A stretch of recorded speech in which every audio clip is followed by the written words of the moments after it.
ਦੇਸ਼ ਦੁਨੀਆ 'ਚ ਵਸਦੇ ਪੰਜਾਬੀਆਂ ਨੂੰ ਜੀ ਆਇਆਂ। ਮੈਂ ਹਰਜਿੰਦਰ ਸਿੰਘ ਰੰਧਾਵਾ, ਤੁਸੀਂ ਦੇਖ ਰਹੇ ਹੋ ਪੰਜਾਬ ਟੈਲੀਵਿਜ਼ਨ ਔਰ ਮੇਰੇ ਨਾਲ ਨੇ ਸ਼੍ਰੀ ਸੁਰੇਸ਼ ਕੁਮਾਰ। ਸੁਰੇਸ਼ ਕੁਮਾਰ ਜੀ ਪੰਜਾਬ ਸਰਕਾਰ ਦੇ ਵਿੱਚ ਇੱਕ ਅਹਿਮ ਕੜੀ ਦੀ ਭੂਮਿਕਾ 'ਚ ਨੇ, ਸੀਨੀਅਰ ਆਈਐਸ ਅਫਸਰ, ਔਰ ਅੱਜ ਕੱਲ੍ਹ ਪੰਜਾਬ ਸਰਕਾਰ ਦੇ ਸਾਰੇ ਫੈਸਲਿਆਂ 'ਚ ਇਹਨਾਂ ਦਾ ਅਕਸ ਦੇਖਿਆ ਜਾ ਸਕਦਾ ਹੈ। ਸੁਰੇਸ਼ ਕੁਮਾਰ ਜੀ ਇੱਕ ਲੇਖ ਲਿਖਦੇ ਨੇ ਫੈਡਰਲ ਢਾਂਚੇ ਤੇ। ਅੱਜ ਜਦੋਂ ਬੜੀ ਸੰਵੇਦਨਸ਼ੀਲਤਾ ਨਾਲ ਅਸੀਂ ਇਹਨਾਂ ਰਿਸ਼ਤਿਆਂ ਨੂੰ ਆਂਕਦੇ ਹਾਂ ਔਰ ਸਟੇਟ ਔਰ ਕੇਂਦਰ ਦੇ ਸਬੰਧਾਂ ਦੇ ਵਿੱਚ ਲਗਾਤਾਰ ਕੁਝ ਨਾ ਕੁਝ ਐਸਾ ਵਾਪਰਦਾ ਜਿਹਦੇ ਤੇ ਉਂਗਲ ਉੱਠਦੀ ਹੈ, ਤੇ ਸੁਰੇਸ਼ ਕੁਮਾਰ ਜੀ ਦਾ ਉਸ ਵੇਲੇ ਇੱਕ ਵੱਡੀ ਅਖਬਾਰ ਦੇ ਵਿੱਚ ਲੇਖ ਛਪਦਾ ਹੈ ਜਿਹੜੀ ਉਹ ਸੈਂਸਿਟਿਵਿਟੀ ਨੂੰ ਅਨੁਭਵ ਵੀ ਕਰਦੇ ਆ, ਉਹਦੀ ਵਿਆਖਿਆ ਵੀ ਕਰਦੇ। ਇੱਕ ਸੀਨੀਅਰ ਅਫਸਰ, ਇੱਕ ਸੀਨੀਅਰ ਅਧਿਕਾਰੀ ਜਿਹਨੇ ਸਾਰੀ ਉਮਰ ਇਹਨਾਂ ਰਿਸ਼ਤਿਆਂ ਨੂੰ ਹੰਢਾਇਆ ਹੁੰਦਾ ਹੈ ਕਿਸੇ ਨਾ ਕਿਸੇ ਰੂਪ 'ਚ, ਉਹਦੇ ਕੋਲੋਂ ਇਹ ਵਿਆਖਿਆ ਆਉਣੀ ਜ਼ਿਆਦਾ ਪ੍ਰਭਾਵਸ਼ਾਲੀ ਵੀ ਹੈ ਔਰ ਜ਼ਿਆਦਾ ਅਸਰਦਾਰ ਵੀ ਹੈ। ਸੁਰੇਸ਼ ਕੁਮਾਰ ਜੀ, ਸਵਾਗਤ ਹੈ, ਜੀ ਆਇਆਂ। ਥੈਂਕ ਯੂ ਰੰਧਾਵਾ ਸਾਹਿਬ। ਅੱਛਾ, ਤੁਸੀਂ ਜਦੋਂ ਲਿਖਦੇ ਹੋ ਤੇ ਤੁਹਾਡੀ ਭਾਸ਼ਾ ਉਹਦੇ ਵਿੱਚ ਬੜੀ ਸੰਵੇਦਨਸ਼ੀਲਤਾ ਵੀ ਹੈ, ਸਾਫ਼ਗੋਈ ਵੀ ਹੈ, ਤੁਸੀਂ ਵਿਆਖਿਆ ਵੀ ਪ੍ਰੋਪਰ ਕਰਦੇ ਨਜ਼ਰ ਆਉਂਦੇ ਹੋ, ਲੇਕਿਨ ਬਚਦੇ ਹੋਏ ਵੀ ਨਜ਼ਰ ਆਉਂਦੇ ਹੋ।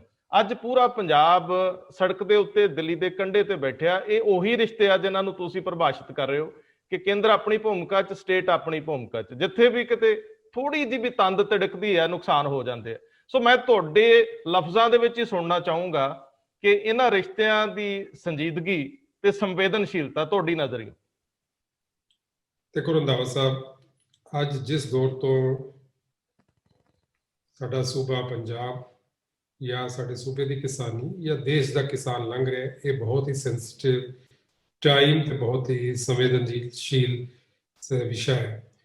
ਤਾਂ ਇਸ ਵਿਸ਼ੇ ਨੂੰ ਜੇ ਪੂਰੇ ਪਰਿਪੇਕਸ਼ ਦੇ ਵਿੱਚ ਚੰਗੀ ਤਰ੍ਹਾਂ ਸੋਚਿਆ ਜਾਏ, ਸਮਝਿਆ ਜਾਏ, ਤੇ ਇਹ ਮੰਨਣਾ ਪਏਗਾ ਕਿ ਕਿਸੇ ਨਾ ਕਿਸੇ ਤਰੀਕੇ ਨਾਲ ਸਾਡੀ ਕਿਸਾਨੀ ਜੀ, ਸਾਡੇ ਕਿਸਾਨ, ਚਾਹੇ ਉਹ ਪੰਜਾਬ ਦੇ ਨੇ ਜਾਂ ਪੰਜਾਬ ਦੇ ਬਾਹਰ ਦੇ ਨੇ, ਉਹ ਸੂਬੇ ਦੀਆਂ ਜਾਂ ਦੇਸ਼ ਦੀਆਂ ਨੀਤੀਆਂ ਜਿਹੜੀਆਂ ਉਹਨਾਂ ਨੂੰ ਪ੍ਰਭਾਵਿਤ ਕਰਦੀਆਂ, ਉਹਨੂੰ ਚੰਗੀ ਤਰ੍ਹਾਂ ਦੇਖਦੇ ਆ ਤੇ ਸਮਝਦੇ ਆ। ਜੀ, ਕਿਤੇ ਨਾ ਕਿਤੇ ਜਿਹੜੇ ਪਿੱਛੇ ਜੇ ਜਿਨ੍ਹਾਂ ਨੂੰ 3 ਖੇਤੀ ਕਾਨੂੰਨ ਕਹਿੰਦੇ ਆ, ਭਾਰਤ ਸਰਕਾਰ ਨੇ ਜੋ ਬਣਾਏ ਹੈ, ਉਹਦੇ ਵਿੱਚ ਇਹ ਹਾਲਾਂਕਿ ਕਈ ਪੱਖਾਂ ਤੋਂ ਉਹਨਾਂ ਨੂੰ ਚੰਗਾ ਵੀ ਦੱਸਿਆ ਜਾਂਦਾ, ਸਰਕਾਰੀ ਪੱਧਰ ਤੇ ਵੀ, ਕਾਮਨ ਸਿਟੀਜ਼ਨਸ ਵੱਲੋਂ ਵੀ, ਜਾਂ ਜਿਨ੍ਹਾਂ ਤਬਕਿਆਂ ਜਾਂ ਜਿਨ੍ਹਾਂ ਕਿੱਤਿਆਂ ਨੂੰ ਇਹਦਾ ਫਾਇਦਾ ਹੈ ਉਹ ਵੀ ਇਹਨੂੰ ਚੰਗਾ ਦੱਸਦੇ ਹੈ।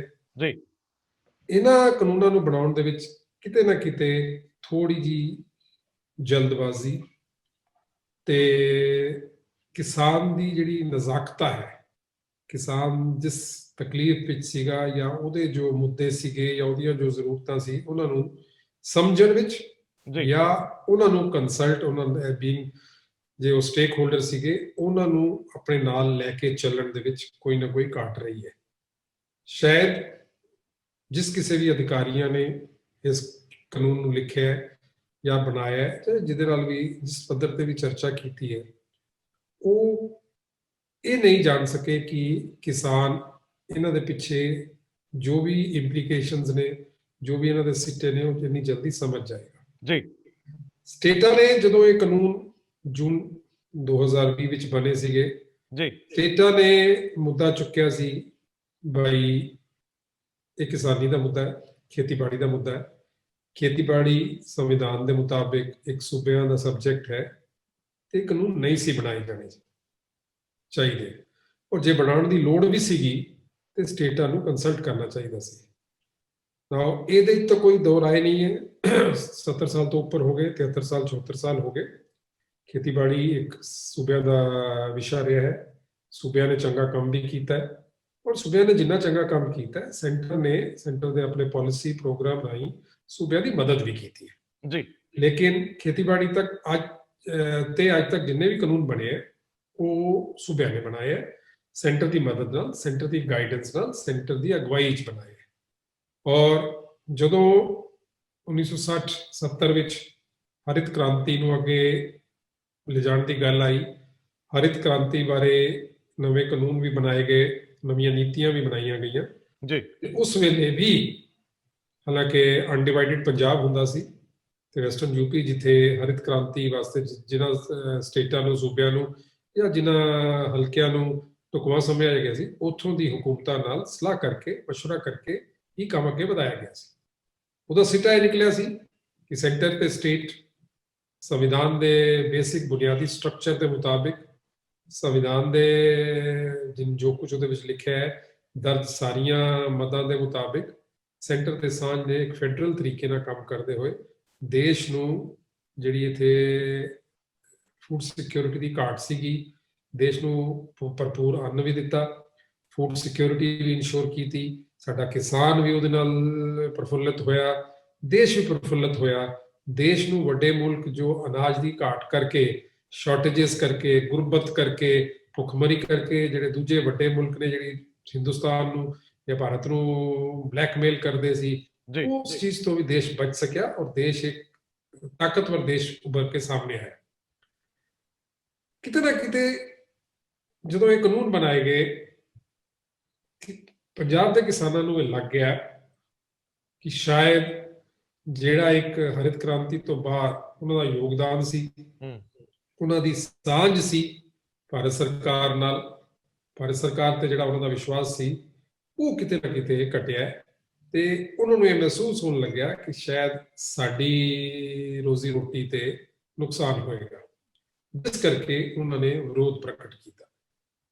ਨਾਓ ਇਹਦੇ ਵਿੱਚ ਤਾਂ ਕੋਈ ਦੋ ਰਾਏ ਨਹੀਂ ਹੈ ਕਿ ਜੇ ਕਿਸੇ ਦੀ ਰੋਜ਼ੀ ਰੋਟੀ ਤੇ ਤੁਸੀਂ ਸ਼ੰਕਾ ਵੀ ਪੈਦਾ ਕਰੋਗੇ, ਹਾਲਾਂਕਿ ਦੇਖੋ ਮੈਂ ਮੰਨਦਾ ਹਾਲੇ ਕੋਈ ਨੁਕਸਾਨ ਨਹੀਂ ਹੋਇਆ, ਐਸਾ ਵੀ ਨਹੀਂ ਹੈ ਕਿ ਇਹਦਾ ਹੱਲ ਵੀ ਨਹੀਂ ਹੈ, ਕੋਈ ਬਹੁਤ ਵੱਡਾ ਨੁਕਸਾਨ ਵੀ ਹੋਇਆ, ਲੇਕਿਨ ਇੱਕ ਸ਼ੰਕਾ ਬਣ ਗਈ ਔਰ ਉਸ ਐਪਰੀਹੈਂਸ਼ਨ ਤੇ ਸ਼ੰਕਾ ਤੇ ਕਿਸਾਨ ਜਿਹੜਾ ਚਿੰਤਿਤ ਹੈ। ਸਾਨੂੰ ਚਾਹੇ ਸੂਬੇ ਦੀ ਸਰਕਾਰਾਂ ਹੋਣ ਜਾਂ ਭਾਰਤ ਸਰਕਾਰ ਹੋਵੇ, ਇਹਨਾਂ ਸ਼ੰਕਾਵਾਂ ਨੂੰ ਦੂਰ ਕਰਨਾ ਚਾਹੀਦਾ ਸੀ।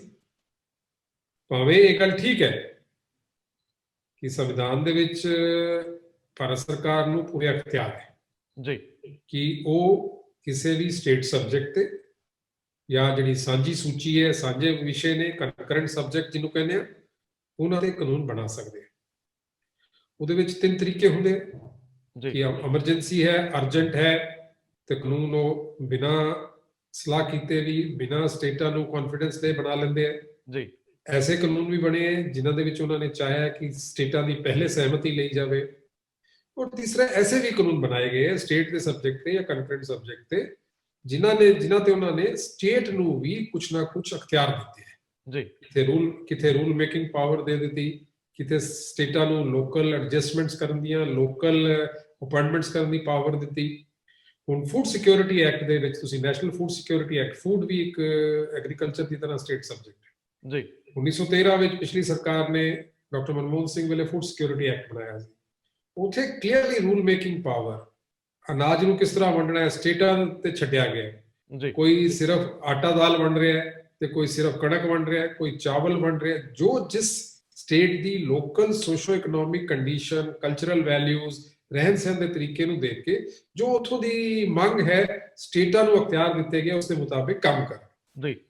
ਇਸ ਕਾਨੂੰਨ ਦੇ ਵਿੱਚ ਕਿਤੇ ਇਹ ਘਾਟ ਮਹਿਸੂਸ ਕੀਤੀ ਜਾ ਰਹੀ ਹੈ। ਸ਼ਾਇਦ ਸਟੇਟਾਂ ਨੂੰ ਜੋ ਜਗ੍ਹਾ ਮਿਲਣੀ ਚਾਹੀਦੀ ਸੀ ਖੇਤੀਬਾੜੀ ਦੇ ਸੰਬੰਧ ਦੇ ਵਿੱਚ, ਚਾਹੇ ਖੇਤੀਬਾੜੀ ਸੰਬੰਧੀ ਵਪਾਰ ਹੋਏ, ਚਾਹੇ ਖੇਤੀਬਾੜੀ ਦੇ ਉਤਪਾਦਨ ਦੇ ਮਸਲੇ ਹੋਣ, ਜਾਂ ਖੇਤੀਬਾੜੀ ਦੀ ਜਿੰਨੀ ਪ੍ਰੋਡਿਊਸ ਹੁੰਦੀ ਹੈ ਉਹਨੂੰ ਵੰਡ ਦਾ ਮਸਲਾ ਹੋਏ, ਜਿਹੜੇ ਨਾਲ ਇਹਦੇ ਸਟੇਕ ਹੋਲਡਰ ਸੀ, ਸਟੇਟ ਸੀਗਾ, ਫਾਰਮਰਸ ਸੀਗੇ, ਹੋਰ ਜੁੜੇ ਜਿਹੜੇ ਵੀ ਇਸ ਖੇਤੀਬਾੜੀ ਦੇ ਕਿਤੇ ਨਾਲ ਜੁੜੇ ਹੋਏ ਹਨ। ਤੇ ਕੋਈ ਸਿਰਫ ਕਿਸਾਨਾਂ ਦਾ ਮਸਲਾ ਨਹੀਂ ਹੈ, ਖੇਤ ਮਜ਼ਦੂਰਾਂ ਦਾ ਵੀ ਮਸਲਾ ਹੈ।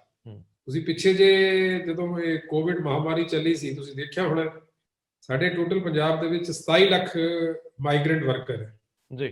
ਉਹਦੇ ਵਿੱਚੋਂ ਜਿੱਥੇ 14-15 ਲੱਖ ਇੰਡਸਟਰੀਅਲ ਸੈਕਟਰ ਵਿੱਚ ਲੱਗੇ, 10-12 ਲੱਖ ਮਜ਼ਦੂਰ ਜਿਹੜਾ ਹੈ ਉਹ ਖੇਤੀਬਾੜੀ ਵਿੱਚ ਲੱਗੇ ਹੈ।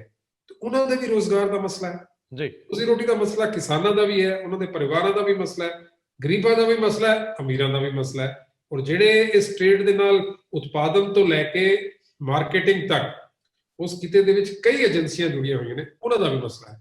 ਸੋ ਇਹ ਸਾਰੇ ਸਟੇਕ ਹੋਲਡਰਸ ਨੂੰ ਨਾਲ ਨਹੀਂ ਰੱਖਿਆ ਜਾ ਸਕਿਆ। ਇਸ ਕਰਕੇ ਇਹ ਸਾਰਾ ਜੋ ਇੱਕ ਗੁੱਸਾ ਕਹਿ ਲਓ, ਇੱਕ ਕਹਿ ਲਓ ਅਨਰੈਸਟ ਕਹਿ ਲਓ, ਜਿਸ ਕਰਕੇ ਸਾਡੇ ਕਿਸਾਨ ਸੜਕਾਂ ਤੇ ਬੈਠੇ। ਮੈਨੂੰ ਸੁਰੇਸ਼ ਕੁਮਾਰ ਜੀ ਇਹ ਜਾਣਨਾ ਜ਼ਰੂਰੀ ਹੈ ਕਿ ਜਿਹੜੀ ਕੇਂਦਰ ਦੀ ਇਹ ਜਮਾਤ ਜਿਹੜੀ ਇਹਦੇ ਵਿੱਚ ਮੁਲਵਸ ਸੀਗੀ, ਸ਼ਾਮਲ ਸੀ ਬਣਾਉਣ ਦੇ ਵਿੱਚ, ਉਹਨਾਂ ਵੱਲੋਂ ਕਿਹਾ ਗਿਆ ਕਿ ਜਿਹੜੀਆਂ ਵੀ ਸਰਕਾਰਾਂ ਜਿਨ੍ਹਾਂ 'ਚ ਜ਼ਿਆਦਾ ਖੇਤੀ ਆ ਉਹਨਾਂ ਨੂੰ ਸ਼ਾਮਲ ਕੀਤਾ ਗਿਆ। ਪੰਜਾਬ ਦੇ ਵੀ ਨੁਮਾਇੰਦੇ ਸ਼ਾਮਲ ਹੁੰਦੇ ਰਹੇ ਆ, ਲੇਕਿਨ ਕੀ ਉਦੋਂ ਇਤਰਾਜ਼ ਵਿਅਕਤ ਕੀਤੇ ਗਏ ਹੋਣਗੇ ਕਿ ਕੇਂਦਰ ਇਸ ਤਰ੍ਹਾਂ ਦੇ ਸਬਜੈਕਟ, ਖੇਤੀ ਵਰਗਾ ਜਿਹੜਾ ਸਟੇਟ ਸਬਜੈਕਟ ਹੈ, ਉਹਨੂੰ ਨਾ ਟੱਚ ਕਰੇ? ਸੰਵੇਦਨਸ਼ੀਲ ਮਾਹੌਲ ਸੀਗਾ, ਲੋਕਡਾਊਨ ਚੱਲਦਾ ਪਿਆ ਸੀ, ਕਾਹਲੀ ਕੋਈ ਨਹੀਂ ਸੀ, ਐਡਾ ਕੋ ਆਨਨ ਫਾਨਨ ਚ ਲਿਆਉਣ ਦੀ ਵੀ ਲੋੜ ਨਹੀਂ ਸੀ। ਜੇ ਇਹਦੇ ਤੇ ਕੋਈ ਨੈਸ਼ਨਲ ਬਹਿਸ ਹੋ ਜਾਂਦੀ ਜਾਂ ਇਹਨੂੰ ਲੋਕਾਂ ਲਈ ਰੱਖ ਲਿਆ ਜਾਂਦਾ, ਸੋ ਮੈਨੂੰ ਲੱਗਦਾ ਕਿ ਲੋਕਾਂ ਦੀ ਰਾਏ ਬੜੀ ਜ਼ਰੂਰੀ ਸੀ।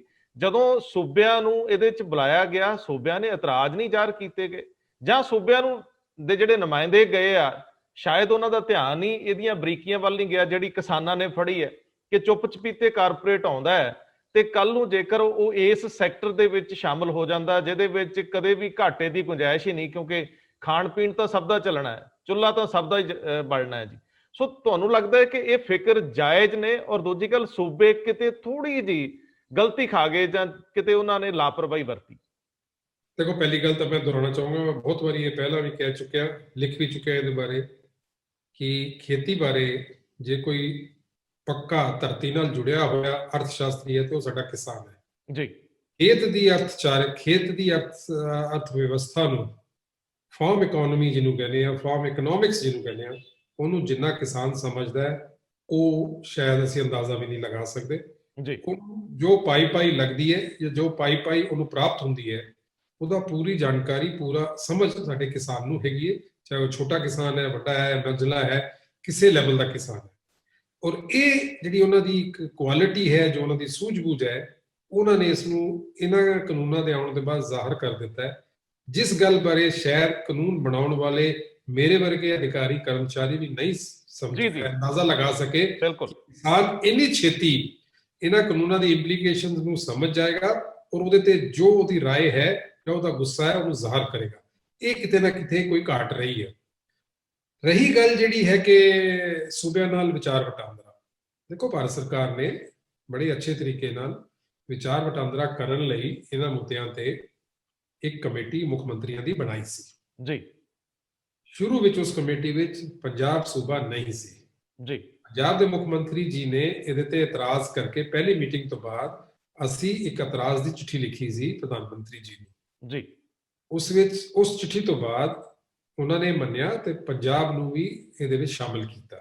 ਇਹ ਕਦੋਂ ਦੀ ਗੱਲ ਹੈ? 2018 ਚ 19 ਚ ਜੀ? ਇਹ 17 ਐਂਡ 18 ਅਰਲੀ 18 ਦੀ ਗੱਲ ਹੈ। Okay sir.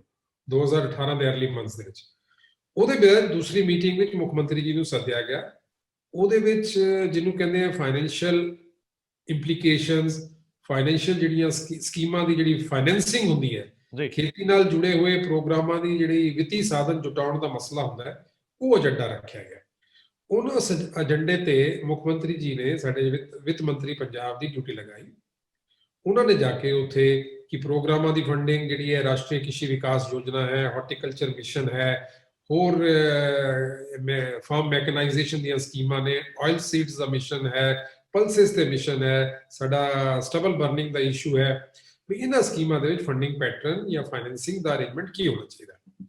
ਇਸ ਅਰੇਂਜਮੈਂਟ ਬਾਰੇ 60 40 75 30 90 10 ਇਸ ਤਰ੍ਹਾਂ ਦੀ ਗੱਲਾਂ ਬਣ ਚੁੱਕੀਆਂ। ਉਹਦੇ ਵਿੱਚ ਵਿੱਤ ਮੰਤਰੀ ਜੀ ਨੇ ਆਪਣਾ ਵਿਚਾਰ ਰੱਖਿਆ।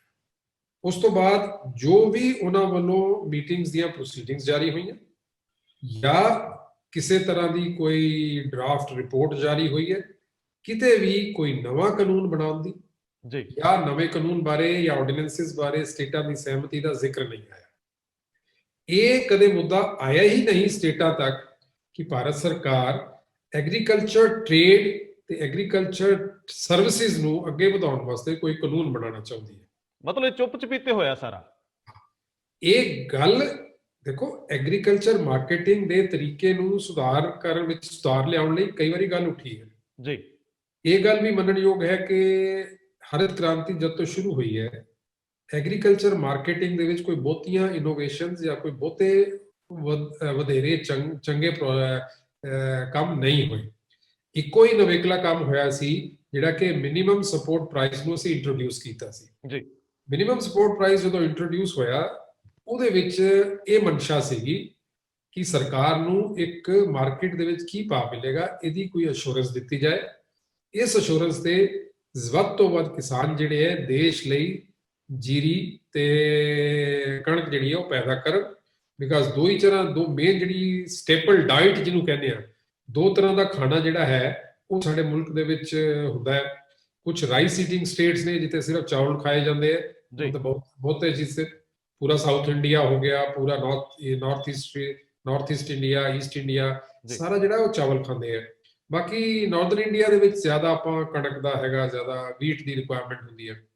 ਤਾਂ ਇਹ ਅੰਦਾਜ਼ਾ ਲਗਾਇਆ ਗਿਆ ਕਿ ਵੀਟ ਤੇ ਰਾਈਸ ਦੇ ਪ੍ਰੋਡਕਸ਼ਨ ਦੇ ਵਿੱਚ ਪੰਜਾਬ ਜਿਹੜਾ ਹੈ ਉਹ ਕਾਫੀ ਅਹਿਮ ਕੰਮ ਕਰ ਸਕਦਾ ਹੈ, ਤੇ ਉਹਦੇ ਵਿੱਚ ਉਸ ਹਿਸਾਬ ਨਾਲ ਕੰਮ ਚੱਲਿਆ। ਹੁਣ ਉਸ ਕੰਮ ਨੂੰ ਚਲਦੇ 70 ਸਾਲ ਤੋਂ ਉੱਪਰ ਹੋ ਗਏ ਜੀ। ਦੇਸ਼ ਨੂੰ ਜਦੋਂ ਅਨਾਜ ਦੀ ਲੋੜ ਸੀ, ਪੰਜਾਬ ਦੇ ਕਿਸਾਨਾਂ ਨੇ ਜੀ ਜਾਨ ਲਾ ਕੇ ਆਪਣਾ ਪਾਣੀ, ਧਰਤੀ, ਸਭ ਕੁਝ ਪੂਰਾ ਆਪਣੀ ਡਾਇਨਾਮਿਜ਼ਮ ਨਾਲ, ਆਪਣੇ ਸਕਿੱਲਸ ਨਾਲ, ਆਪਣੀ ਹਿੰਮਤ ਹੌਸਲੇ ਨਾਲ ਪੂਰੇ ਅਨਾਜ ਦੇ ਭੰਡਾਰ ਭਰੇ ਜੀ।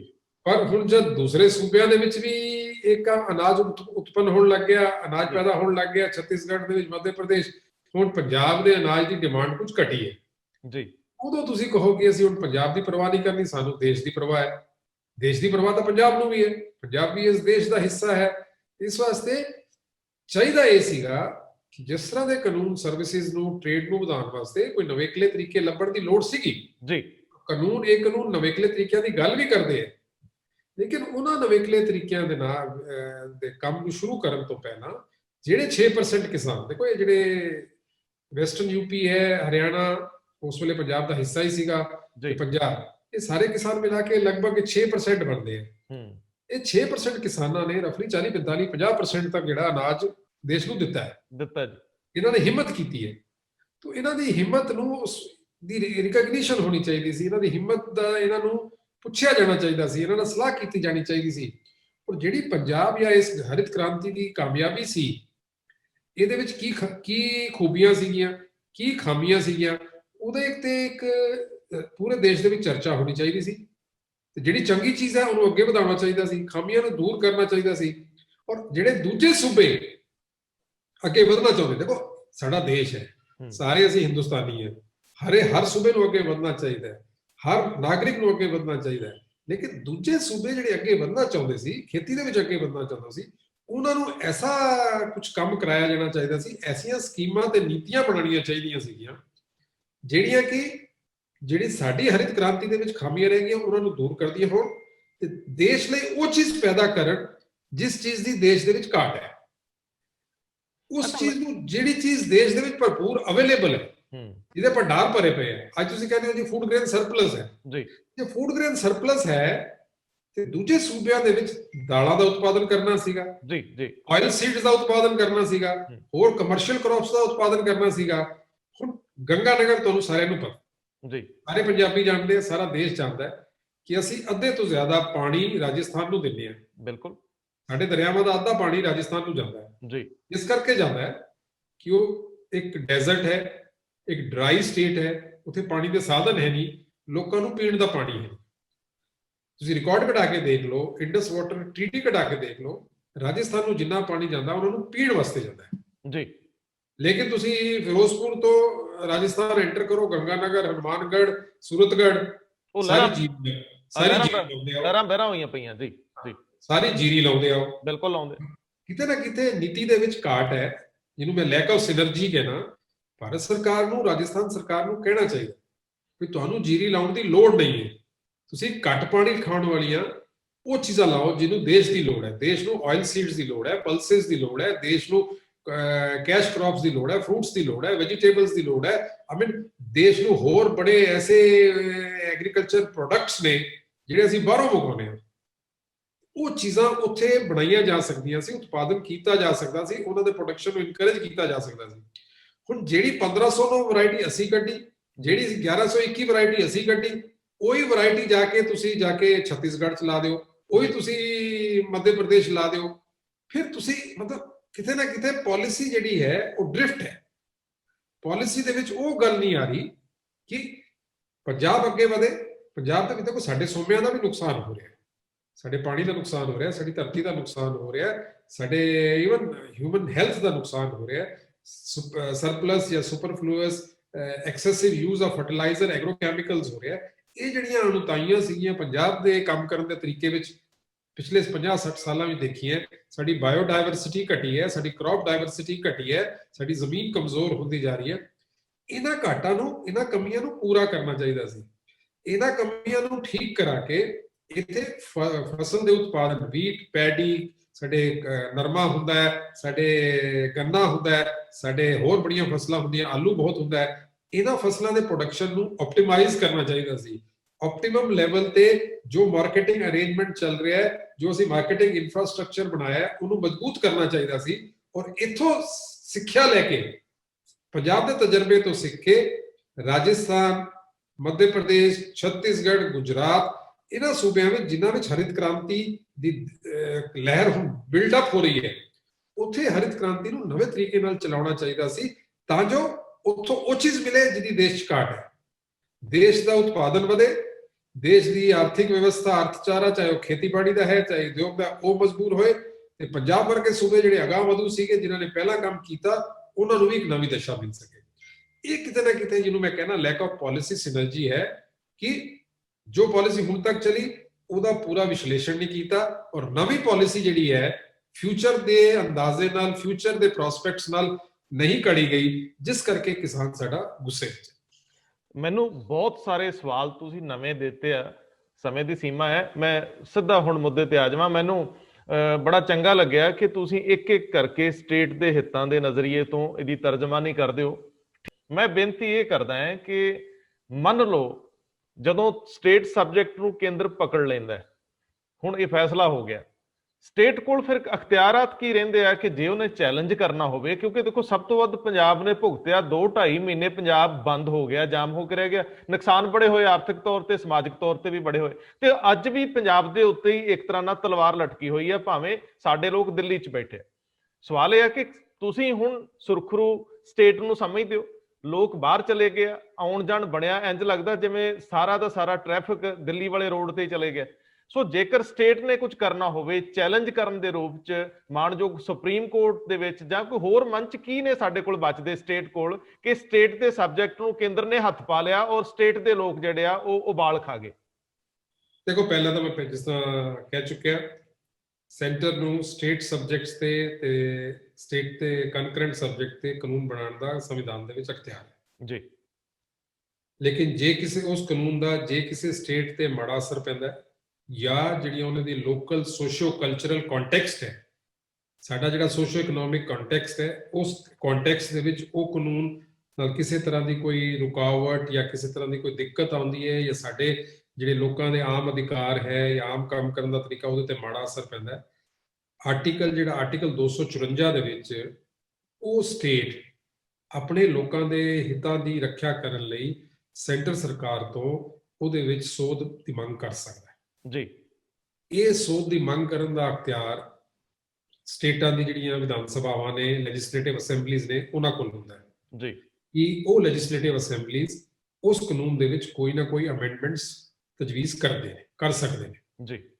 ਅਸੀਂ ਇਹ ਕਾਨੂੰਨੀ ਅਖਤਿਆਰ ਜਿਹੜਾ ਸੰਵਿਧਾਨਿਕ ਸਾਡਾ ਕਨਸਟੀਟਿਊਸ਼ਨਲ ਰਾਈਟ ਸੀਗਾ, ਪੰਜਾਬ ਦੀ ਵਿਧਾਨ ਸਭਾ ਨੇ ਉਹੀ ਰਸਤਾ ਬਿਲਕੁਲ ਕਨਸਟੀਟਿਊਸ਼ਨਲ ਤਰੀਕਾ ਹੀ ਅਖਤਿਆਰ ਕੀਤਾ। ਅਸੀਂ 3 ਜਿਹੜੇ ਕਾਨੂੰਨ ਭਾਰਤ ਸਰਕਾਰ ਦੇ ਸੀਗੇ, ਫੈਸਿਲਿਟੇਸ਼ਨ ਐਕਟ, ਦੂਸਰਾ ਐਸੈਂਸ਼ੀਅਲ ਕਮੋਡਿਟੀ ਐਕਟ ਜਾਂ ਕੰਟਰੈਕਟ ਫਾਰਮਿੰਗ ਐਕਟ, ਅਸੀਂ ਤਿੰਨਾਂ ਕਾਨੂੰਨਾਂ ਦੇ ਵਿੱਚ ਭਾਰਤ ਸਰਕਾਰ ਨੂੰ ਆਰਟੀਕਲ 254(2) ਦੇ ਤਹਿਤ ਸੰਵਿਧਾਨ ਦੇ ਮੁਤਾਬਿਕ ਬੇਨਤੀ ਕਹਿ ਰਿਹਾ ਮੈਂ ਕਿਉਂਕਿ ਸਰਲ ਭਾਸ਼ਾ ਹੋਈ ਹੈ ਜੀ, ਇੱਕ ਕਾਨੂੰਨ ਪਾਸ ਕਰਕੇ, ਇੱਕ ਅਮੈਂਡਮੈਂਟ ਐਕਟ ਪਾਸ ਕਰਕੇ ਭਾਰਤ ਸਰਕਾਰ ਨੂੰ ਭੇਜਿਆ, ਬੇਨਤੀ ਕੀਤੀ ਹੈ ਕਿ ਸਾਡੇ ਸੂਬੇ ਦੇ ਕਿਸਾਨਾਂ ਦੇ ਹੱਕ ਬਚਾਉਣ ਲਈ ਉਹਨਾਂ ਦੀ ਜਿਹੜੀ ਡਿਮਾਂਡਸ ਨੇ, ਉਹਨਾਂ ਦੀ ਜਿਹੜੀ ਤਵੱਕੋ ਹੈ, ਉਹਨੂੰ ਪੂਰਾ ਕਰਨ ਲਈ ਇਹ 3 ਅਮੈਂਡਮੈਂਟ ਜਿਹੜੇ ਹੈ ਤੁਸੀਂ ਸਾਡੇ ਪ੍ਰਵਾਨ ਕਰੋ। ਉਹ ਵਿਧਾਨ ਸਭਾ ਨੇ ਪਾਸ ਕਰਨ ਤੋਂ ਬਾਅਦ ਸਪੀਕਰ ਸਾਹਿਬ ਨੇ ਗਵਰਨਰ ਸਾਹਿਬ ਨੂੰ ਭੇਜੇ। ਗਵਰਨਰ ਸਾਹਿਬ ਆਪਣੀ ਰეკਮੈਂਡੇਸ਼ਨ ਨਾਲ ਗਵਰਨਮੈਂਟ ਆਫ ਇੰਡੀਆ ਨੂੰ ਭੇਜਣਗੇ ਰਾਸ਼ਟਰਪਤੀ ਜੀ ਦੀ ਪ੍ਰਵਾਨਗੀ ਨਾਲ। ਜੀ, ਇਹ 254(2) ਦੇ ਵਿੱਚ ਸਟੇਟ ਕੋਈ ਅਮੈਂਡਮੈਂਟ ਤਜਵੀਜ਼ ਕਰਦਾ ਹੈ, ਸੰਵਿਧਾਨ ਦੇ ਮੁਤਾਬਿਕ ਕੋਈ ਤਜਵੀਜ਼ ਕਰਦਾ ਹੈ, ਉਹ ਤਾਂ ਤੱਕ ਲਾਗੂ ਨਹੀਂ ਹੁੰਦਾ ਜਦ ਤੱਕ ਰਾਸ਼ਟਰਪਤੀ ਜੀ ਉਹਦੀ ਪ੍ਰਵਾਨਗੀ ਨਹੀਂ ਦਿੰਦੇ। ਜੀ, ਮਾਮਲਾ ਜਿਹੜਾ ਭਾਰਤ ਸਰਕਾਰ ਤੇ ਰਾਸ਼ਟਰਪਤੀ ਜੀ ਦੇ ਵਿਚਾਰਾਧੀਨ ਹੈ, ਤੇ ਜੇ ਉਹ ਪ੍ਰਵਾਨਗੀ ਦੇਣਗੇ ਤਾਂ ਲਾਗੂ ਹੋ ਜਾਣਗੇ, ਜੇ ਪ੍ਰਵਾਨਗੀ ਨਹੀਂ ਦੇਣਗੇ ਤੇ ਫਿਰ ਸਾਨੂੰ ਅਗਲਾ ਜਿਹੜਾ ਕਾਨੂੰਨੀ ਤਰੀਕਾ ਉਹ ਅਖਤਿਆਰ ਕਰਨਾ ਪਏਗਾ। ਤੁਸੀਂ ਸਿਆਸੀ ਨਹੀਂ ਹੈ ਮੈਨੂੰ ਪਤਾ ਹੈ, ਲੇਕਿਨ ਮੈਂ ਸਵਾਲ ਇਸ ਤਰ੍ਹਾਂ ਦਾ ਕਰਨ ਲੱਗਿਆ ਕਿ ਜਦੋਂ ਇਸ ਵੇਲੇ ਡੈਡਲੌਕ ਹੈ, ਦੋਨਾਂ ਧਿਰਾਂ 'ਚ ਗੱਲਬਾਤ ਟੁੱਟ ਗਈ ਹੈ। ਤੁਹਾਨੂੰ ਨਹੀਂ ਲੱਗਦਾ ਕੇਂਦਰ ਇੱਕ ਤਰ੍ਹਾਂ ਨਾਲ ਫਸਿਆ ਮਹਿਸੂਸ ਕਰ ਰਿਹਾ? ਉਹ ਬਿੱਲ ਵਾਪਸ ਲੈ ਕੇ ਮੁਸ਼ਕਲ 'ਚ ਨਹੀਂ ਫਸਣਾ ਚਾਹੁੰਦੇ, ਉਹਨਾਂ ਦੇ ਵੀ ਆਪਣੇ ਤਰ੍ਹਾਂ ਦੀਆਂ ਪਰੇਸ਼ਾਨੀਆਂ ਹੁੰਦੀਆਂ ਨੇ, ਤੇ ਕਿਸਾਨ ਕਹਿੰਦੇ ਕਿ ਅਸੀਂ ਵਾਪਸ ਕਰਾਉਣੇ ਆ ਜੀ। ਇਸ ਸਥਿਤੀ ਦੇ ਵਿੱਚ ਜੇਕਰ ਕੇਂਦਰ ਇਹ ਕਰੇ ਕਿ ਉਹ ਤੁਹਾਨੂੰ ਅਖਤਿਆਰਾਤ ਦੇ ਦੇ ਕਿ ਜਿਹੜੇ ਸੂਬੇ ਨੇ ਉਹ ਆਪਣੇ ਕਾਨੂੰਨ ਬਣਾ ਸਕਣ ਔਰ ਰਾਸ਼ਟਰਪਤੀ ਉਹਨਾਂ ਨੂੰ ਉਸੇ ਅਨੁਸਾਰ ਪ੍ਰਵਾਨਗੀ ਦੇ ਦੇਣ, ਕੇਂਦਰ ਦੀ ਆਪਣੀ ਵੀ ਰਹਿ ਜਾਊਗੀ। ਤੁਹਾਨੂੰ ਨਹੀਂ ਲੱਗਦਾ ਕਿ ਇਹ ਬਹੁਤ ਆਸਾਨ ਹੈ, ਕਿ ਇਹ ਵਿਚਲਾ ਰਸਤਾ ਇਹੀ ਹੈ ਕਿ ਤੁਹਾਨੂੰ ਪਰਮਿਟ ਕਰ ਦੇਣ ਕਿ ਤੁਸੀਂ ਆਪਣੇ ਕਾਨੂੰਨ ਖੇਤੀ ਨਾਲ ਸੰਬੰਧਿਤ ਬਣਾ ਲਓ? ਮੇਰਾ ਖਿਆਲ ਕਿਸਾਨ ਇਸ ਗੱਲ ਤੇ ਸਹਿਮਤ ਹੋ ਸਕਦੇ ਆ ਜੇ ਇਹ ਗੱਲ ਨੂੰ ਅੱਗੇ ਤੋਰਦੀ ਸਟੇਟ ਤਾਂ। ਦੇਖੋ ਰੰਧਾਵਾ ਸਾਹਿਬ, ਜਿਸ ਤਰ੍ਹਾਂ ਮੈਂ ਪਹਿਲਾਂ ਕਿਹਾ, ਇਹਨਾਂ ਤਿੰਨਾਂ ਕਾਨੂੰਨਾਂ ਦੇ ਵਿੱਚ ਜੋ ਸਟੇਟ ਨੂੰ ਕੁਝ ਥੋੜਾ ਬਹੁਤ ਅਖਤਿਆਰ ਦੇਣੇ ਚਾਹੀਦੇ ਸੀ ਉਹ ਨਹੀਂ ਦਿੱਤੇ ਗਏ ਜੀ। ਇਹ ਗੱਲ ਬਿਲਕੁਲ ਜਾਇਜ਼ ਹੈ ਕਿ ਹੁਣ ਵੀ, ਕਿਉਂਕਿ ਐਗਰੀਕਲਚਰ ਸਟੇਟ ਸਬਜੈਕਟ ਹੈ, ਜੇ ਭਾਰਤ ਸਰਕਾਰ ਚਾਹੇ ਜੀ, ਇੱਕ ਤਰੀਕਾ ਤੇ ਉਹੀ ਹੈ ਕਿ ਸਟੇਟਾਂ ਵੱਲੋਂ ਜਿਹੜੇ ਅਮੈਂਡਮੈਂਟ ਪ੍ਰਪੋਜ਼ ਕੀਤੇ ਜਾਂਦੇ ਹੈ ਉਹਨਾਂ ਨੂੰ ਪ੍ਰਵਾਨ ਕਰ ਦੇਣ। ਜੇ ਉਹ ਨਹੀਂ ਕਰਨੇ ਜਾਂ ਉਹ ਨਹੀਂ ਹੋ ਸਕਦੇ, ਬਿਕਾਜ਼ ਤੁਸੀਂ ਇੱਕ ਸਟੇਟ ਦੇ ਪ੍ਰਵਾਨ ਕਰੋਗੇ, ਤੁਹਾਨੂੰ ਸਾਰੇ 32 ਦੇ 32 ਸਟੇਟ ਤੇ ਯੂਨੀਅਨ ਟੈਰੀਟਰੀਜ਼ ਵੱਲੋਂ ਕੁਝ ਨਾ ਕੁਝ ਡਿਮਾਂਡਸ ਆਉਣਗੀਆਂ ਜੀ। ਕਿਉਂਕਿ ਹਰ ਕੰਟੈਕਸਟ ਦੀ, ਦੇਖੋ ਐਗਰੀਕਲਚਰ ਸਟੇਟ ਸਬਜੈਕਟ ਜਿਹੜਾ ਬਣਾਇਆ ਗਿਆ ਸੀ ਬੜੀ ਸੂਝ-ਬੂਝ ਨਾਲ ਬਣਾਇਆ ਗਿਆ ਸੀ। ਹਰ ਸਟੇਟ ਦੀ ਐਗਰੋ ਕਲਾਈਮੈਟਿਕ ਕੰਡੀਸ਼ਨਸ ਡਿਫਰੈਂਟ ਨੇ, ਹਰੇਕ ਦੀ ਆਪਣੀਆਂ ਲੋੜਾਂ ਨੇ ਤੇ ਆਪਣਾ ਮੌਸਮ ਹੈ। ਜ਼ਮੀਨ ਦੀ ਕੁਆਲਿਟੀ ਅੱਡ ਹੈ, ਪਾਣੀ ਦੀ ਕੁਆਲਿਟੀ ਅੱਡ ਹੈ, ਪਾਣੀ ਦੀ ਅਵੇਲੇਬਿਲਿਟੀ ਅੱਡ ਹੈ, ਇਵਨ ਕਿਸਾਨਾਂ ਦਾ ਕਰੈਕਟਰ, ਉਹਨਾਂ ਦਾ ਡਾਇਨਾਮਿਜ਼ਮ ਦਾ ਵੀ ਅਲੱਗ ਹੈ। ਜੋ ਪੰਜਾਬ ਦਾ ਕਿਸਾਨ ਕਰ ਸਕਦਾ ਹੈ, ਉਹ ਪੰਜਾਬ ਦਾ ਕਿਸਾਨ ਜੋ ਪੰਜਾਬ 'ਚ ਕਰਦਾ, ਉਹਨਾਂ ਨੇ ਤਰਾਈ ਵਿੱਚ ਜਾ ਕੇ ਵੀ ਉਹੀ ਕੀਤਾ ਹੈ। ਉਹਨਾਂ ਨੇ ਛੱਤੀਸਗੜ੍ਹ ਦੇ ਵਿੱਚ, ਹਾਲਾਂਕਿ ਛੱਤੀਸਗੜ੍ਹ ਦੇ ਵਿੱਚ ਜਾਂ ਮੱਧ ਪ੍ਰਦੇਸ਼ ਦੇ ਵਿੱਚ ਜਿਹੜੀ ਖੇਤੀ ਹੋ ਰਹੀ ਹੈ, ਇਹ ਠੀਕ ਹੈ ਕਿ ਉੱਥੇ ਉਹਨਾਂ ਨੇ ਵੀ ਜੀਰੀ ਤੇ ਕਣਕ ਲਾਣੀ ਸ਼ੁਰੂ ਕਰਤੀ। ਛੱਤੀਸਗੜ੍ਹ ਜਾ ਕੇ ਦੇਖੋ, ਹਰ ਦੂਜਾ ਖੇਤ ਜਿਹੜਾ ਪੰਜਾਬੀ ਨੇ ਲਿਆ, ਹਰ ਦੂਜਾ ਖੇਤ ਹਰਿਆਣਾ ਦੇ ਕਿਸਾਨ ਨੇ ਲਿਆ, ਉੱਥੇ ਜਾ ਕੇ ਲੋਕਾਂ ਨੇ ਇਨਵੈਸਟਮੈਂਟ ਕੀਤੀ ਹੈ। ਸੋ ਇਹ ਚੀਜ਼ਾਂ ਹੁਣ ਵੀ ਹੋ ਸਕਦੀਆਂ ਨੇ ਜੇ ਭਾਰਤ ਸਰਕਾਰ ਚਾਹੇ ਤੇ ਇਹਨਾਂ ਤਿੰਨਾਂ ਕਾਨੂੰਨਾਂ ਦੇ ਵਿੱਚ ਸੋਧ ਕਰਕੇ ਸਟੇਟਾਂ ਨੂੰ ਇੰਪਾਵਰ ਕਰੇ। ਭਾਈ ਅਸੀਂ ਦੇਖੋ, ਇੱਕ ਭਾਰਤ ਸਰਕਾਰ ਨੇ ਇੱਕ national policy, national legal framework ਦੇ ਦਿੱਤਾ ਹੈ ਜੀ, ਜਿਹੜਾ ਕਿ ਕਈ ਪੱਖੋਂ ਦੇਸ਼ ਦੇ ਹਿੱਤ ਵਿੱਚ ਹੋ ਸਕਦਾ ਹੈ ਜਾਂ ਦੇਸ਼ ਦੇ ਹਿੱਤ ਵਿੱਚ ਮੰਨਿਆ ਜਾਂਦਾ ਹੈ। ਕਾਫੀ ਐਸੇ ਅਰਥ ਸ਼ਾਸਤਰੀਆਂ ਦੇ ਲੇਖ ਤੁਸੀਂ ਪੜ੍ਹੇ ਹੋਣੇ, ਐਕਸਪਰਟਸ ਮਾਹਰਾਂ ਦੇ ਲੇਖ ਪੜ੍ਹੇ ਹੋਣੇ, ਜਿਹੜੇ ਕਹਿੰਦੇ ਦੇਸ਼ ਦੇ ਹੱਕ ਵਿੱਚ ਹੈ। ਉਹ ਗੱਲ ਪੂਰੀ ਤਰ੍ਹਾਂ ਗਲਤ ਨਹੀਂ ਹੈ, ਲੇਕਿਨ ਸਟੇਟਾਂ ਨੂੰ ਜਾਂ ਕਿਸਾਨਾਂ ਨੂੰ ਜਿੱਥੇ ਜਿੱਥੇ ਖਦਸ਼ਾ ਹੈ, ਉਹਨਾਂ ਸਟੇਟਾਂ ਨੂੰ ਜੇ ਅਖਤਿਆਰ ਹੋਵੇ, ਜੇ ਤੁਸੀਂ ਸੋਚਦੇ ਹੋ ਵੀ ਇਹ ਕਾਨੂੰਨ ਤੁਹਾਡੇ ਹਿੱਤ ਵਿੱਚ ਨਹੀਂ ਹੈ, ਤੁਸੀਂ ਇਹਨੂੰ ਇੰਪਲੀਮੈਂਟੇਸ਼ਨ ਦੇ ਅਖਤਿਆਰ ਤੁਹਾਨੂੰ ਦਿੱਤੇ ਜਾਂਦੇ ਆ। ਜਿਹੜੇ ਸੂਬੇ ਚੰਗਾ ਸਮਝਦੇ ਆ ਉਹ ਇੰਪਲੀਮੈਂਟ ਕਰ ਲੈਣ, ਜਿਹੜੇ ਨਹੀਂ ਚੰਗਾ ਸਮਝਦੇ ਉਹ ਇਹਦੇ ਤੇ ਹੋਰ ਤਰੀਕੇ ਨਾਲ ਵਿਚਾਰ ਕਰ ਲੈਣ, ਕਿਸਾਨਾਂ ਨਾਲ ਸਲਾਹ ਕਰ ਲੈਣ। ਸਲਾਹ ਕਰਨ ਤੋਂ ਬਾਅਦ ਜੇ ਤੇ ਕੋਈ ਇਹਦੇ ਚ ਤਰਮੀਮ ਚਾਹੀਦੀ ਹੈ, ਕੋਈ ਸੋਧ ਚਾਹੀਦੀ ਹੈ, ਉਹ ਭੇਜ ਦੇਣ, ਜਾਂ ਇਹਨੂੰ 2 ਸਾਲ 4 ਸਾਲ 6 ਸਾਲ ਬਾਅਦ ਇੰਪਲੀਮੈਂਟ ਕਰ ਲੈਣ। ਮੈਂ ਤੁਹਾਨੂੰ ਇੱਥੇ ਇੱਕ ਉਦਾਹਰਨ ਦੇਣਾ ਚਾਹੂੰਗਾ ਜੀ। ਸਨ 2005 ਦੇ ਵਿੱਚ ਵੈਲਿਊ ਐਡਿਡ ਟੈਕਸ ਦਾ ਕਾਨੂੰਨ ਬਣਿਆ ਸੀਗਾ ਜੀ। ਸਾਰੇ ਸਟੇਟ ਫਾਈਨੈਂਸ ਮਿਨਿਸਟਰਸ ਦੀ ਕਮੇਟੀ ਦੇ ਵਿੱਚ ਇਹ ਮਾਮਲਾ ਵਿਚਾਰਿਆ ਜਾਂਦਾ ਸੀ। ਸਾਂਝਾ ਇੱਕ ਖਰੜਾ ਬਣਿਆ ਸੀ, ਕਿਉਂਕਿ ਵੈਲਿਊ ਐਡਿਡ ਟੈਕਸ ਜਾਂ ਸੇਲ ਟੈਕਸ ਜਿਹੜੇ ਹੈ, purchase on tax on purchase or sale of goods, state subject ਹੈ ਜੀ। ਉਸ ਵੇਲੇ ਜਦੋਂ ਵੈਟ ਐਕਟ ਬਣਿਆ ਸੀ, 5 ਜਾਂ 6 ਸੂਬਿਆਂ ਨੇ ਵੈਟ ਐਕਟ ਨੂੰ ਪ੍ਰਵਾਨ ਨਹੀਂ ਸੀ ਕੀਤਾ। ਸਭ ਤੋਂ ਵੱਡਾ ਮੁਲਕ ਦਾ ਸੂਬਾ ਜਿਹੜਾ ਯੂਪੀ ਹੈ, ਉਹਨਾਂ ਨੇ ਵੀ ਸਾਲ 1 ਜਾਂ 2 ਬਾਅਦ ਵਿੱਚ ਮੰਨਿਆ ਸੀ। 26 ਜਾਂ 25 ਸਟੇਟਾਂ ਨੇ ਇੰਪਲੀਮੈਂਟ ਕਰਤਾ ਸੀ, 5-7 ਰਹਿ ਗਏ ਸੀ ਜੀ। ਇਹ 5-7 ਰਹਿ ਗਏ ਸੀ, ਉਹਨਾਂ ਨੇ ਬਾਅਦ ਦੇ ਵਿੱਚ ਬਾਕੀ ਸੂਬਿਆਂ ਦਾ ਤਜਰਬਾ ਦੇਖ ਕੇ, ਉਹਦੀ ਕਾਮਯਾਬੀ ਦੇਖ ਕੇ ਫਿਰ ਆਪਣੇ ਤਰੀਕੇ ਨਾਲ ਉਹਨੂੰ ਇੰਪਲੀਮੈਂਟ ਕੀਤਾ ਸੀ, ਔਰ 2007-8 ਤੱਕ ਸਾਰੇ ਸੂਬਿਆਂ ਵਿੱਚ ਵੈਟ ਐਕਟ ਲਾਗੂ ਹੋ ਗਿਆ ਸੀ ਜੀ। ਇਸੇ ਤਰ੍ਹਾਂ GST ਲਾਗੂ ਹੋ ਗਿਆ ਸਾਰਿਆਂ ਵਿੱਚ। ਇਸ ਧੀਰੇ ਧੀਰੇ ਸਹਿਮਤੀ ਬਣਦੀ ਹੈ। ਸੋ ਇਹ ਇੱਕ ਢੁਕਵਾਂ ਰਾਹ ਹੋ ਸਕਦਾ ਹੈ ਕਿ ਸਟੇਟਾਂ ਨੂੰ ਇੰਪਾਵਰ ਕੀਤਾ ਜਾਏ। ਇੱਕ ਗੱਲ ਕਹੀ ਜਾਏ ਕਿ ਐਗਰੀਕਲਚਰ ਸਟੇਟ ਸਬਜੈਕਟ ਹੈ, ਫੈਡਰਲ ਸਟਰਕਚਰ ਦੇ ਵਿੱਚ, ਫੈਡਰਲ ਢਾਂਚੇ ਦੇ ਵਿੱਚ ਸਟੇਟਾਂ ਨੂੰ ਅਖਤਿਆਰ ਹੋਣੇ ਚਾਹੀਦੇ। ਗਵਰਨਮੈਂਟ ਆਫ ਇੰਡੀਆ ਇਸ ਗੱਲ ਨੂੰ ਤਸੱਵਰ ਕਰੇ, ਇਸ ਗੱਲ ਤੇ ਫੁੱਲ ਚਾੜੇ ਤੇ ਕਹੇ ਕਿ ਓਕੇ ਸਟੇਟਾਂ ਨੂੰ ਅਸੀਂ ਅਖਤਿਆਰ ਦੇਣੇ। ਜਿਹੜੇ ਚੰਗਾ ਸਮਝਦੇ ਆ ਉਹ ਕਰ ਲੈਣ, ਜਿਹੜੇ ਨਹੀਂ ਚੰਗਾ ਸਮਝਦੇ ਉਹ ਉਡੀਕ ਕਰਨਾ ਚਾਹਣ, ਆਪਣੇ ਕਿਸਾਨਾਂ ਨਾਲ, ਆਪਣੇ ਸਟੇਕ ਹੋਲਡਰਸ ਨਾਲ ਚੰਗੀ ਤਰ੍ਹਾਂ ਦੀ ਕੋਕ ਕਰਨਾ ਚਾਹਣ, ਵਿਚਾਰ ਕਰਨ ਦਾ, ਉਹਨਾਂ ਨੂੰ ਅਖਤਿਆਰ ਹੈ। ਲੇਕਿਨ ਕਾਨੂੰਨਾਂ ਨੂੰ ਰਿਪੀਲ ਕਰਨ ਦੇ ਵਿੱਚ ਵੀ ਕੋਈ ਵੱਡਾ ਹੱਲ ਨਹੀਂ ਹੈ ਜੀ, ਕਿਉਂਕਿ ਕਾਨੂੰਨ ਰਿਪੀਲ ਕਰਕੇ ਦੇਸ਼ ਦੇ ਵਕਾਰ ਦਾ ਸਵਾਲ ਹੈ, ਦੇਸ਼ ਦੀ ਪਾਰਲੀਮੈਂਟ ਦੇ ਵਕਾਰ ਦਾ ਸਵਾਲ ਹੈ। ਆਫਟਰ ਆਲ ਕਾਨੂੰਨ ਬਣਾਏ ਸੰਵਿਧਾਨ ਦੇ ਮੁਤਾਬਿਕ ਨੇ, ਸੰਵਿਧਾਨ ਦੇ ਵਿੱਚ ਭਾਰਤ ਸਰਕਾਰ ਨੂੰ ਅਖਤਿਆਰ ਹੈ, ਪਾਰਲੀਮੈਂਟ ਵਿੱਚ ਪਾਸ ਹੋਏ ਹੈ, ਪ੍ਰੈਜ਼ੀਡੈਂਟ ਦੀ ਪ੍ਰਵਾਨਗੀ ਹੈ, ਔਰ ਕਾਫੀ ਸੂਬਿਆਂ ਨੂੰ ਇਹਦਾ ਲਾਭ ਵੀ ਹੈ। ਕਾਫੀ ਕਿਤਿਆਂ ਨੂੰ ਲਾਭ ਵੀ ਹੈ, ਹੋਏਗਾ ਨਹੀਂ ਹੋਏਗਾ, ਕਿੰਤੂ ਪਰੰਤੂ ਮੁੱਦੇ ਚੱਕੇ ਜਾ ਸਕਦੇ ਆ।